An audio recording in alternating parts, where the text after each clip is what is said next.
ربنا يا ربنا ربنا يا ربنا ربنا يا ربنا ربنا يا ربنا.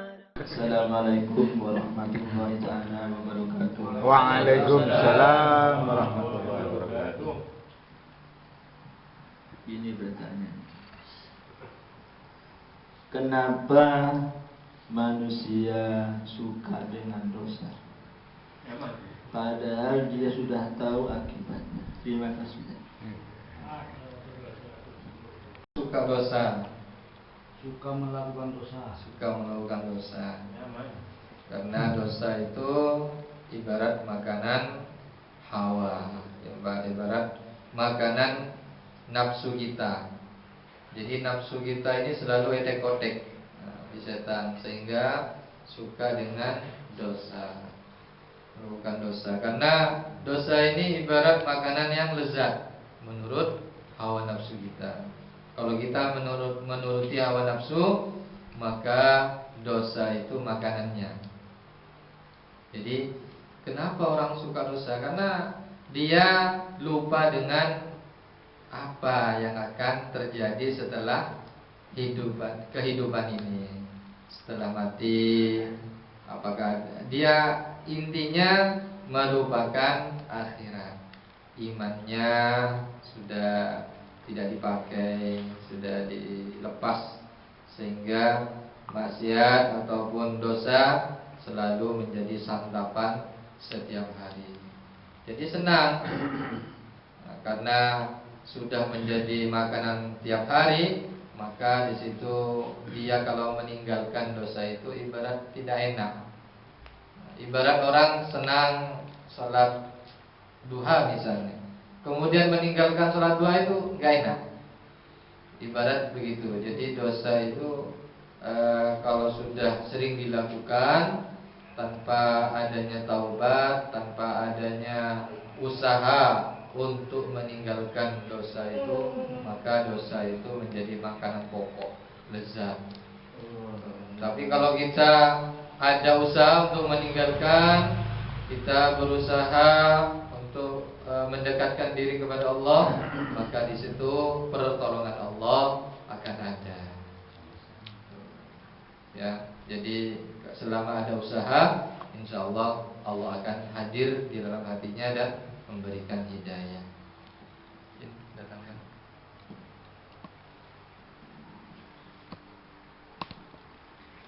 Bismillahirrahmanirrahim. Pertanyaan dari Bapak Abdus Salam dari Gerejengan. Urip.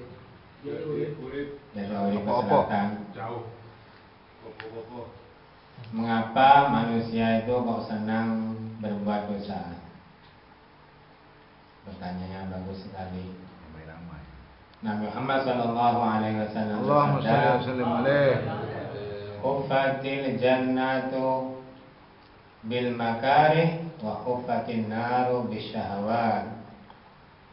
Neraka itu diliputi, dikelilingi dengan hal-hal yang mengenakkan dengan syahwat, dan surga itu dikelilingi dengan hal-hal yang tidak disenangi. Neraka itu dikelilingi dengan hal-hal yang mengenakkan. Judi enak dan menggiurkan, enak sekali. Melesebuk oleh 10 juta, menjanjikan.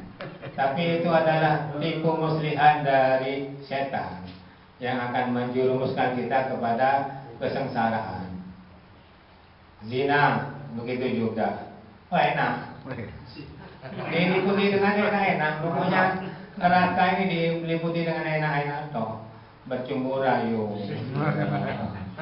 bermesraan, tapi bukan dengan istrinya. Enak memang, berselingkuh bahasa sekarangnya. Tapi itu adalah la ghina ma'az-zina wa la faqra ma'ad-duha. Orang yang zina itu tidak akan kaya, mustahil. Orang pezina itu menjadi orang kaya mustahil. Dah ada melolonya mah. Ibu dia nak amburadul. 1 jam 8 juta.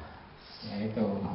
Padahal kalau kita kepingin yang cari yang sah, 100.000 itu bisa dia pakai seumur hidup lah. Qabil tu nikah, bimah limankur 100.000 bisa dipakai seumur hidup. Kenapa kita mengeluarkan puluhan juta yang hanya 2 jam satu malam?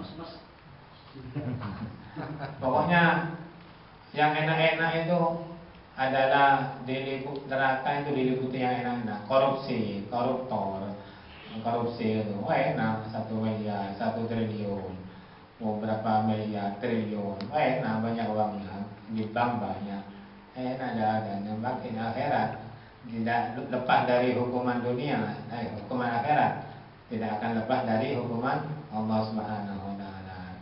Itu adalah gambarannya orang yang bermaksiat, selalu diliputi oleh kesenangan-kesenangan yang fata morgana.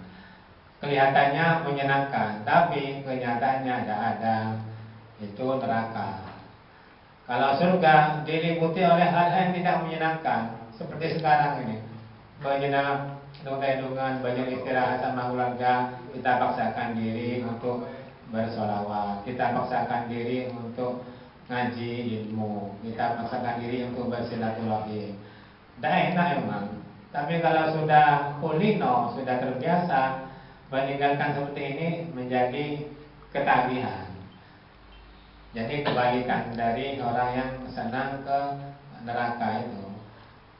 Sholat berjamaah melarat, sulit memang. Enakan ngobrol, enakan ngerumpi. Padahal di balik sholat berjamaah itu kesenangan yang abadi. Silaturahim, dah enak melakukan biaya, capek, baca apa, sembarangan yang muka. Padahal di balik itu semua bisa memanjangkan umur, bisa memulaskan rezeki. Jadi simbolannya surga itu diliputi oleh hal-hal yang tidak mengenakan, dan surga diliputi dengan hal-hal yang mengenakan. Diperumpamakan oleh Imam Ghazali, kenapa kalau orang mudah berbuat dosa seperti orang yang turun dari tangga itu, kan mudah turun dari tangga, mudah sekali, tidak tanpa menggunakan tenaga. Tapi kalau naik ke atas, naik ke surga, itu seperti orang yang naik ke tangga, sulit menggunakan tenaga. Jadi ke surga itu diperumpamakan seperti orang yang naik tangga, ke neraka diperumpamakan seperti orang yang turun dari tangga. Jadi memang orang melakukan maksiat itu sangat mudah sekali. Apalagi dibantu dengan pasukan-pasukan yang sangat banyak ya. Pasukan setan, pasukan nafsu, pasukan lingkungan yang tidak mendukung kita menjadi orang yang baik. Itu pasukan-pasukan yang menunjukkan kepada kita kepada kesesatan. Mudah-mudahan kita semua ditunjuk kepada jalan yang selalu diridhoi. Amin, amin. Yang dari